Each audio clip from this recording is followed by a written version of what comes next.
করতোয়া নদীর ভাঙনে আতঙ্কে দিন কাটাচ্ছেন দিনাজপুরের ঘোড়াঘাট উপজেলার কয়েক হাজার বাসিন্দা। ভাঙনের মুখে প্রতিদিনই বিলীন হচ্ছে বসতভিটা, ফসলি জমি, রাস্তাঘাট, শিক্ষা প্রতিষ্ঠান সহ গুরুত্বপূর্ণ সব অবকাঠামো। শেষ সম্বল হারিয়ে দিশেহারা হয়ে পড়েছেন অনেকে। দিনাজপুরের হিলি থেকে আব্দুল আজিজের পাঠানো তথ্যচিত্রে আরও জানাচ্ছেন আব্দুল হামিদ। দিনাজপুরের ঘোড়াঘাট উপজেলার বুলাকিপুর ইউনিয়নের কুলানন্দপুর গ্রামের পাশ দিয়ে প্রবাহিত হয়েছে করতোয়া নদী। চলতি বছরের বর্ষায় পানি বাড়ায় ভাঙতে থাকে নদী পার। এরই মধ্যে বিলীন হয়েছে কয়েক শত একর ফসলি জমি। নদীর গতিপথ পরিবর্তন হওয়ায় চরম হুমকিতে রয়েছে বাড়িঘর, শিক্ষা প্রতিষ্ঠান, মসজিদ, সড়কসহ নানা স্থাপনা। ইতোমধ্যে নিঃস্ব হয়েছে অনেক পরিবার, হারিয়েছে মাথা গোজার ঠাই।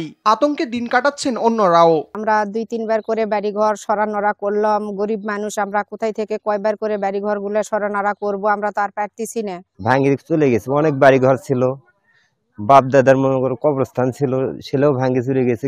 ভয় নাগে, বাচ্চা কাচ্চা ধরবে নাগে, দৌড়ে যা। আমার বাড়ি ঘর তামান চলে যাচ্ছে। এই নদী তো অনেক দূরে ছিল, ওখান থেকে ভাঙতে ভাঙতে আমাদের বাড়ির আশেপাশে মনে করে আসছে। ফসল নষ্ট হয়ে যায়। যদি পানি উন্নয়ন বোর্ড থেকে কোনো একটা কাজ করে, উদ্যোগ নেই, তাহলে আমাদের গ্রামটা রক্ষা পাবে। আর সরকার আসে যায়, কিন্তু আমার ভাগ্যে ওটা পরিবর্তন হয় না। এ বিষয়ে ঊর্ধ্বতন কর্তৃপক্ষের সঙ্গে যোগাযোগ করেছেন বলে জানালেন ইউনিয়ন পরিষদ চেয়ারম্যান।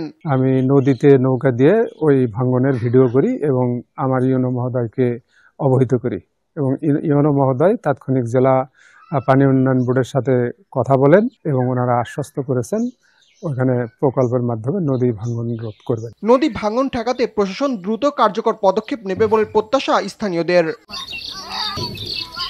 আব্দুল হামিদ, RTV।